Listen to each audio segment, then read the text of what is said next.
Ils sont 20, ils ont entre 14 et 18 ans.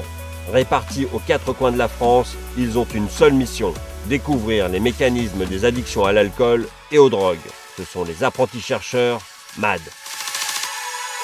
Je trouvais ça très intéressant de découvrir le métier de chercheur. Il y a Expert Miami, NCIS, toutes ces séries-là. On se demande si c'est vrai tout ce qu'on voit à la télé. J'avais vraiment une image de la recherche qui était des laboratoires pharaoniques.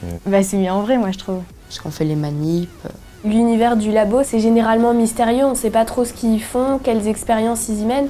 Et là, être au cœur du projet, on voit bien que c'est pour, au final, aboutir à des choses très concrètes.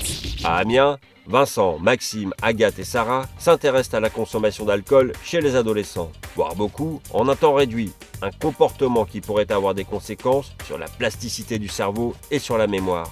Avec le rotor, on va apprendre Aura à rester sur l'axe qui tourne. On va lui administrer une dose d'alcool qui va lui faire oublier comment rester sur l'axe. Et le lendemain, quand on le remettra sur l'axe, il va rester beaucoup moins longtemps. Le rat a oublié comment tenir le plus longtemps possible sur l'axe.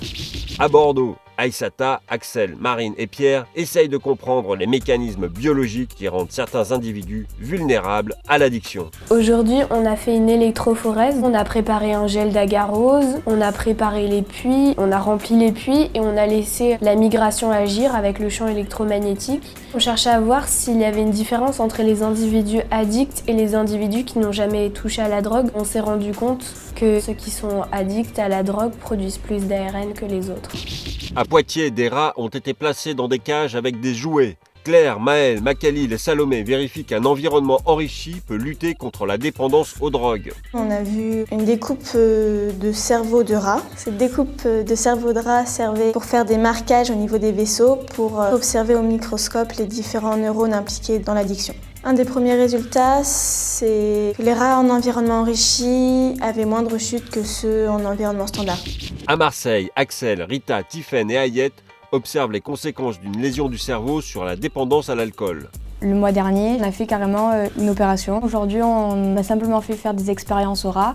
Donc on leur a fait choisir entre de l'alcool et du sucre pour savoir ce qu'ils allaient préférer. À Paris, Félix, Lou, Zoé et Lucas travaillent sur les conséquences de l'alcool sur les gènes et le cerveau.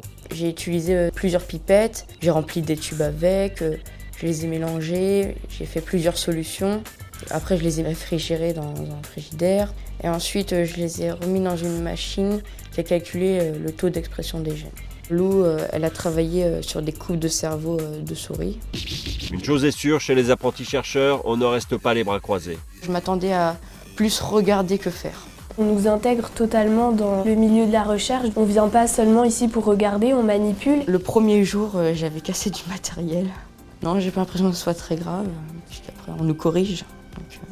Comme on dit Lucas, l'essentiel c'est de participer. Grâce à l'aventure MAD, les apprentis chercheurs ont transformé leur regard sur l'addiction. Quasiment tout le monde est addict à quelque chose, que ce soit le jeu, le travail ou la drogue. Et c'est intéressant de savoir pourquoi ces gens-là deviennent addicts. Et c'est vrai qu'à travers ce projet de recherche, j'ai pu découvrir que c'est pas forcément de la volonté de l'individu. Je pensais vraiment que c'était quelque chose de physique, de mental, et pas vraiment quelque chose qu'on pouvait guérir par des traitements, des médicaments, par même des opérations. J'ai un autre regard sur la drogue et l'alcool. L'addiction, c'est pas comme on le pensait, une faiblesse de l'esprit. Ce que je passerai comme message, principalement aux adolescents, c'est de se modérer tout en connaissant les risques. Et comme ça amènera peut-être à certains adolescents à se remettre en question avant d'aller à une soirée pour picoler comme un trou.